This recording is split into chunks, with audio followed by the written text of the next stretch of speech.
The sun is merciless now, pressing down like a heavy hand. Your back screams with every movement, sweat soaking your tunic until it clings to your skin.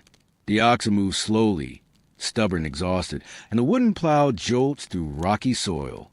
The reeve prowls nearby, snapping orders, but his voice blurs into background noise as fatigue drags at your mind. Every step feels like wading through mud. Around you, peasants collapse briefly onto their knees before forcing themselves upright again. No one dares stop for long.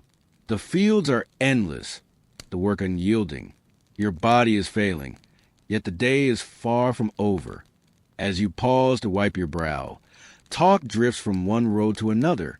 A woman swears she saw a raven circling the village this morning, an omen of death. Another mutters that the neighbor's cow refused to give milk, proof of a curse. Whispers of witches and demons spread like shadows, feeding fear in tired minds. The priest warns of the devil's temptations, and so every sickness, every misfortune, becomes a battle between heaven and hell. You glance at the forest beyond the fields, dark, thick, unknowable. It said spirits live there watching.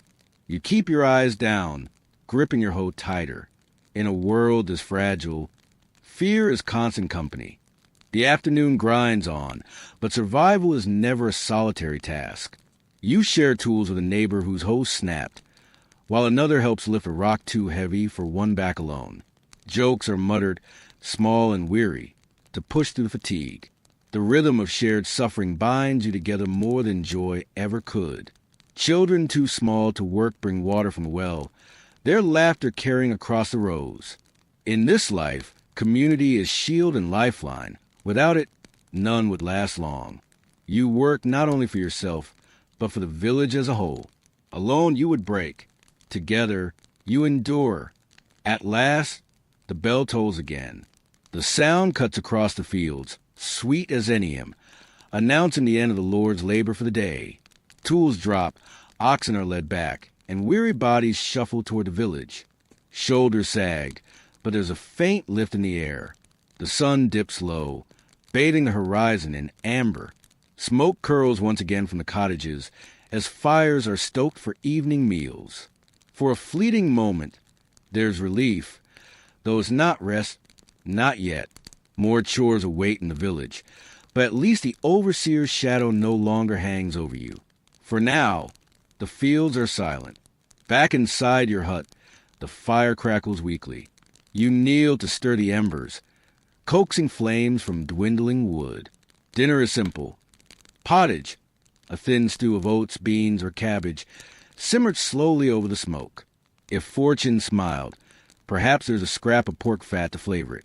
The air is thick, eyes stinging as smoke curls through the single room.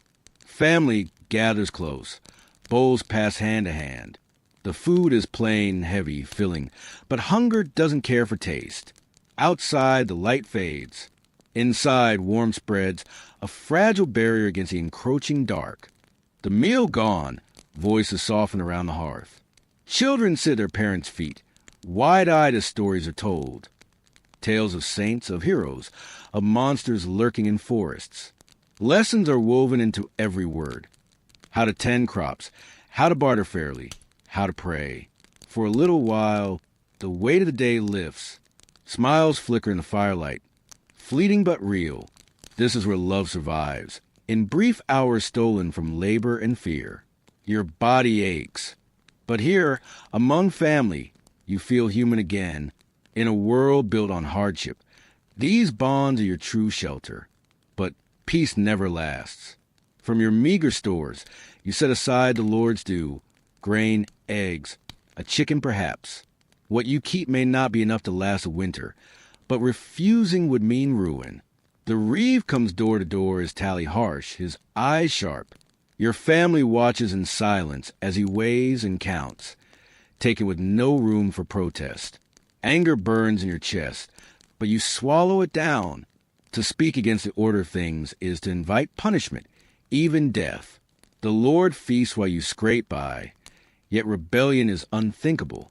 Survival demands obedience. Darkness falls quickly, and with it unease. Beyond the glow of the hearth, the world turns hostile. Wolves prowl the edges of the forest. Thieves move in shadows, desperate and dangerous. Worse still are the fears no one names aloud. The devil's creatures, spirits that haunt the night. The village grows quiet, doors barred, fires banked low. Each creak of wood, each distant howl, sets nerves on edge. Night is a time of survival, as real as any labor in the fields.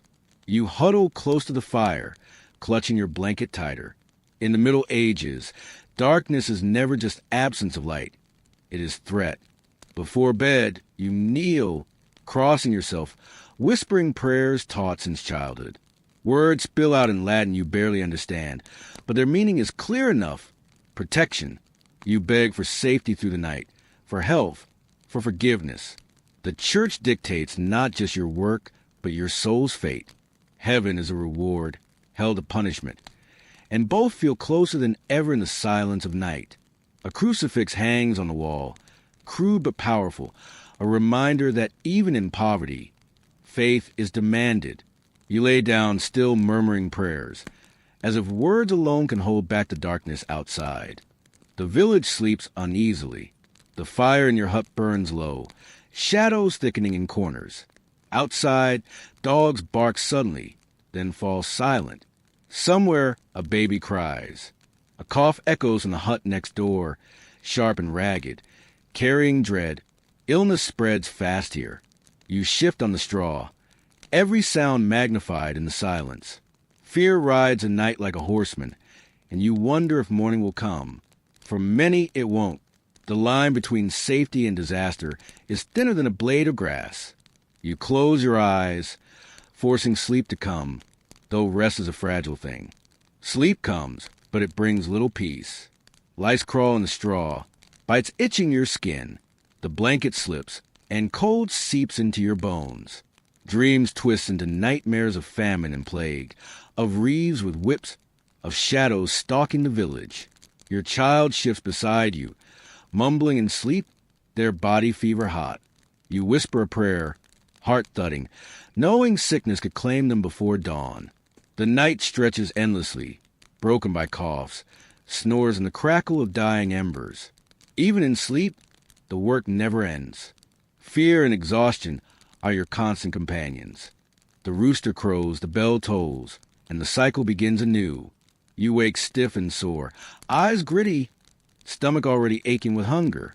Smoke lingers in the hut, the fire barely glowing. You rise, pulling on the same coarse tunic, ready to fetch water, tend animals, gather wood, and march to the fields once again. There is no weekend, no holiday but those dictated by the church. Life is a circle of toil, prayer, and fear, broken only by brief flashes of family and firelight. As the dawn spreads across the fields, one truth is clear. Survival is possible, but only barely.